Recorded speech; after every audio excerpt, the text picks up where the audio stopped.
تو مفسرین نے اس میں تطبیق کی، فرمایا کہ پہلے پورا قرآن کا مثل بنانے کا چیلنج کیا گیا، کافر عاجز رہے، تو 10 صورتیں بنانے کا چیلنج دیا گیا، وہ اس سے بھی عاجز رہے تو 1 صورت بنانے کا چیلنج دیا گیا، وہ یہ بھی نہ کر سکے تو پھر فرمایا گیا کہ قرآن جیسی ایک آیت بنا کے دکھاؤ، تو وہ یہ بھی نہ بنا سکے اور قیامت تک نہیں بنا سکتے۔ فَإِن لَّمْ يَسْتَجِيبُوا لَكُمْ، تو اے مسلمانوں اگر وہ تمہاری اس بات کا جواب نہ دے سکیں، فَاعْلَمُوا أَنَّمَا أُنزِلَ بِعِلْمِ اللَّهِ، تو سمجھ لو کہ وہ اللہ کے علم ہی سے اترا ہے، وَأَن لَّا إِلَٰهَ إِلَّا هُوَ، اور یہ کہ اللہ کے سوا کوئی سچا معبود نہیں، فَهَلْ أَنْتُمْ مُسْلِمُونَ، تو کیا اب تم مانو گے اور یقین رکھو گے کہ یہ اللہ کی طرف سے ہے؟ یعنی قرآن پاک کے اعجاز کو دیکھ لینے کے بعد ایمان اور اسلام پر ثابت رہو، یعنی جب تم نے یہ دیکھ لیا کہ قرآن پاک نے ہر ایک کو عاجز کر دیا، تو اب تم ایمان پر اور اسلام پر ثابت قدم رہو۔ من کان یرید الحیات الدنیا وزینتہا، جو دنیا کی زندگی اور آرائش چاہتا ہو، یعنی جو اعمال انسان کرتا ہے لیکن مقصد یہ ہو کہ صرف دنیا مل جائے، اپنی دون ہمتی سے آخرت پر نظر نہ رکھتا ہو، یعنی صرف دنیا کی فکر ہو، آخرت کی طرف کوئی توجہ نہ ہو، آخرت پر اس کی نظر نہ ہو، نوفی الیہم اعمالہم فیہا، ہم اس میں ان کا پورا پھل دے دیں گے، اور جو اعمال انہوں نے دنیا کے طلب کے لیے کیے ہیں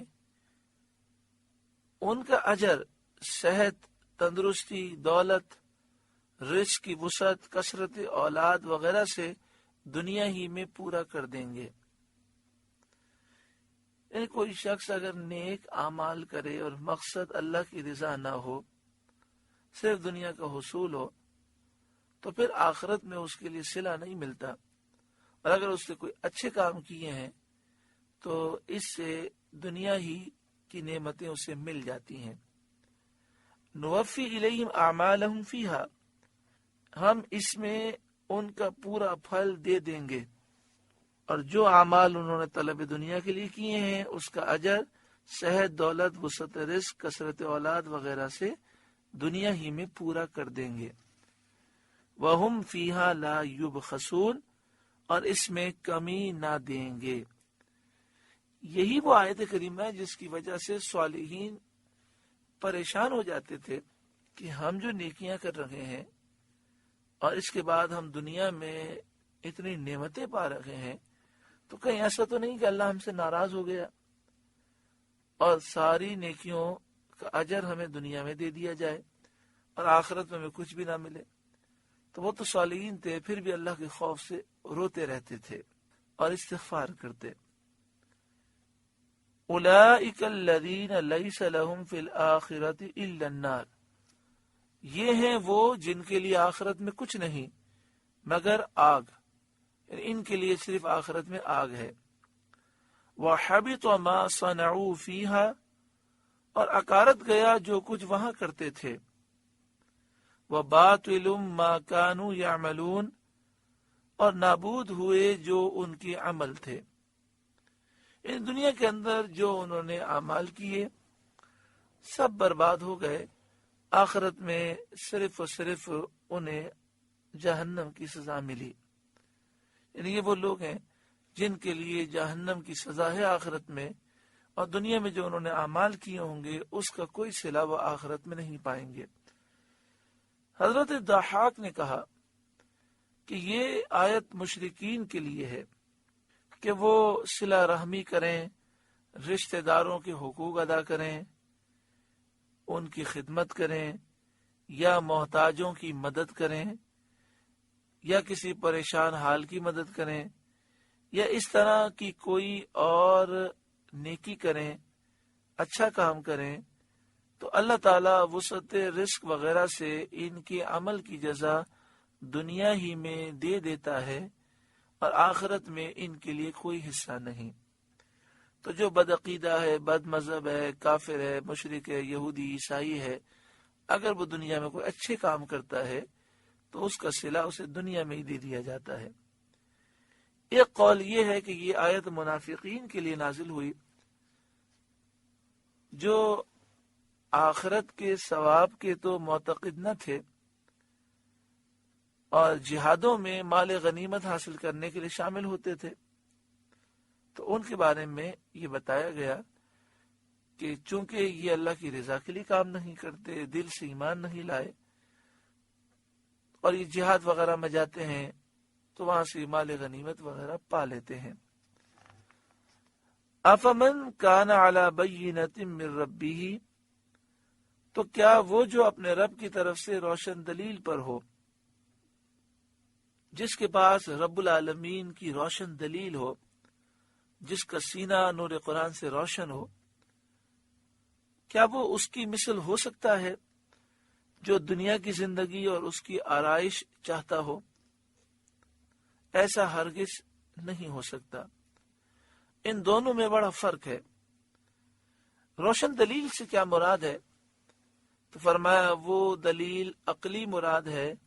جو اسلام کی حقانیت پر دلالت کرے، یعنی وہ عقل مراد ہے جو یہ بتائے کہ اسلام سچا مذہب ہے، اور اس شخص سے جو اپنے رب کی طرف سے روشن دلیل پر ہو، وہ یہودی مراد ہیں جو اسلام سے مشرف ہوئے، جیسے حضرت عبداللہ بن سلام اور دیگر یہودی جو آپ کے ساتھی تھے وہ اسلام لے آئے۔ افمن کان علی بینۃ من ربہ، تو کیا وہ جو اپنے رب کی طرف سے روشن دلیل پر ہو، وَيَتْلُوهُ شَاهِدٌ مِّنْهُ، اور اس پر اللہ کی طرف سے گواہ آئے اور اس کی صحت کی گواہی دے، یہ گواہ قرآن مجید ہے،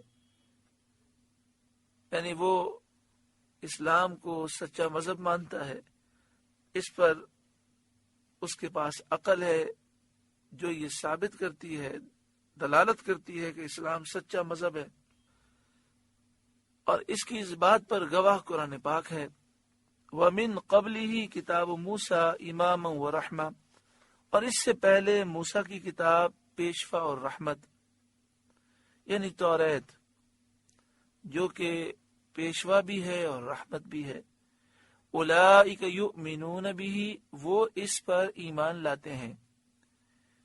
یعنی یہ وہ یہودی جو اسلام لے آئے ان کے متعلق فرمایا